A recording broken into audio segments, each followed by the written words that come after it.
In this video, we're going to teach you the fundamentals of how to start jumping rope. What's going on? I'm Brandon Epstein. We are the Jump Rope Dudes, and as always, we help you jump rope, get lean, and live more. So in today's video, we're just going to take you step by step through the fundamentals of how to jump rope with perfect jump rope form, starting with, of course, the jump rope regular bounce. So to get started, I just want to show you what it looks like to have the finished product of perfect jump rope form from your feet all the way up through your head. So you're going to start by bouncing up and down between your toes and the balls of your feet. Your knees are going to be slightly bent. Your wrists will be spinning the rope and parallel to the ground. Your hands are going to be facing forward at or below your waist. Your hands are jutting out to the side with elbows close to your body. Create symmetry between the right and left side of your body. If you can cut yourself down the middle, you should look the same on both sides. Your shoulder blades should be down and back and together. You should maintain an upright posture, reaching your head towards the sky. And finally, keep your eyes facing forward and chin down. Okay, so now we're gonna break this down one chunk at a time. Step one is just starting to find your rhythm without your jump rope. So we like to do this by just counting 1, 2, 3, 4. 1, 2, 3, 4. 1, 2, 3, 4. And this rhythm here is just gonna help you get up on the balls of your feet, between your balls and your feet and your toes, and just find that rhythm of jumping without the rope. Step two, keep jumping without a rope and incorporate slow and deep breaths in through the nose and out through the mouth.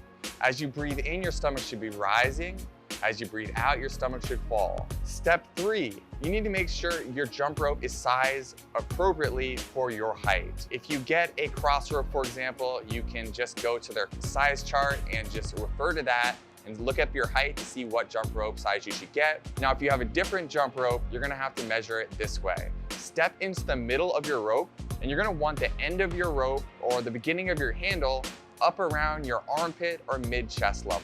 Once your rope is sized appropriately, we can move on to step four. So start with the jump rope regular bounce. So again, you're gonna be bouncing up and down between your toes and the balls of your feet. Again, keeping those knees slightly bent. Your wrists are gonna be spinning the rope and parallel to the ground. Your hands are facing forward at or below your waist or hip level. You're gonna want your hands jutting out to the sides with elbows close to the body. And again, create that perfect symmetry between your right and left side of your body. So if you were to cut yourself right down the middle, you should look the same on both sides. And again, we're really working on that posture by bringing our shoulder blades back and together and maintain that upright posture, reaching your head towards the sky. And finally, eyes facing forward and chin down.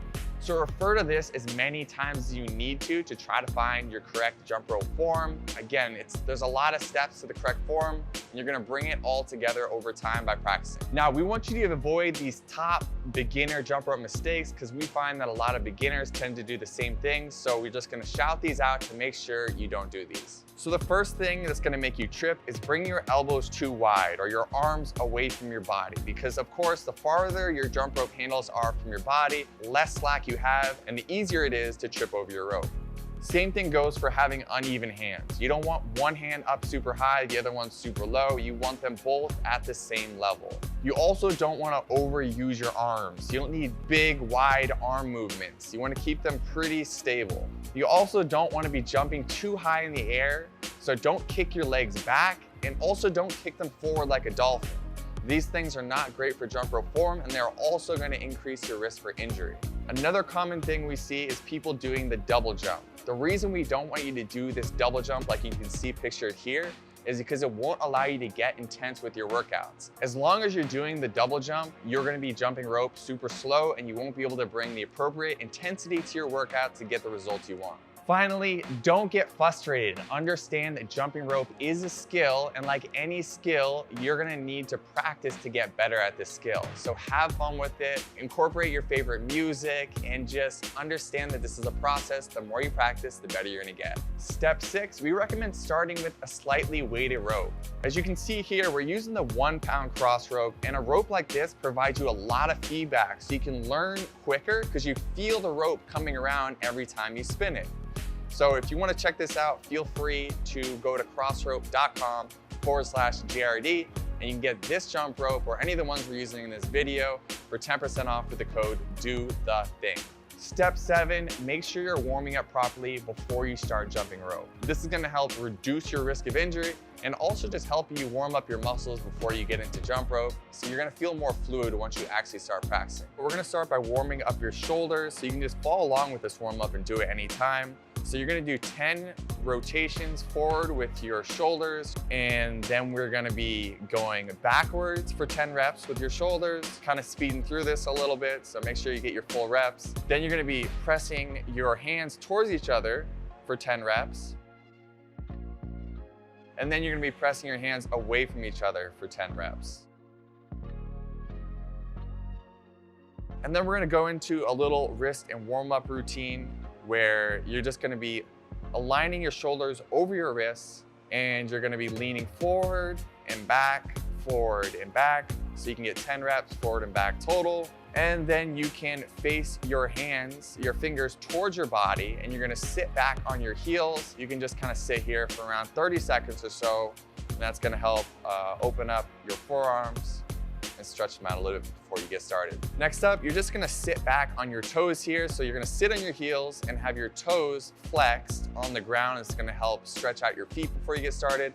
A lot of people, when they get started jumping rope, they have a lot of foot soreness. This is gonna help. As long as you do these stretches every time, it will help you reduce the risk of soreness in your feet, and it's gonna help you jump rope without having to take a lot of days off. And then we recommend also doing these heel walks, as you can see pictured here. So the heel walks are really good for helping you prevent shin splints. Next, we're gonna get into some more dynamic movements. After you finish the heel walks, which I do recommend doing, maybe 30 seconds or so, going back and forth heel walks, get into some jumping jacks. You can do about 30 seconds of jumping jacks is plenty.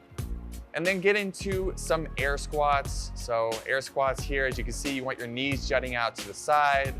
Keep that chest up, and you can get around 15, 20 reps of air squats. Around 30 seconds of air squats is fine. And then finally, before we actually pick up our jump rope, you can do basically the boxer skip without a jump rope, which is just finding your rhythm, kind of hopping back and forth on the balls of your feet, putting weight on one foot and then the other, back and forth. You can do this for 30 seconds to a minute, so you can find that rhythm before you actually get into your jump rope routine. So this is day number 1 of the Jump Rope Dudes 7-day beginner jump rope challenge. If you want to get the rest of the challenge, you can go over to jumpropedudes.tv and sign up for Jump Rope Dudes TV, and you'll get access to this. It's available on your TV, your iPhone, your Android, your tablet, basically on most devices. You'll be able to watch this and follow along with us and do the rest of the challenge. So thank you so much for watching. We're the Jump Rope Dudes. I'm Brandon Epstein. As always, do the thing. Subscribe to the channel if you haven't already. And if you have additional questions or comments, drop them below.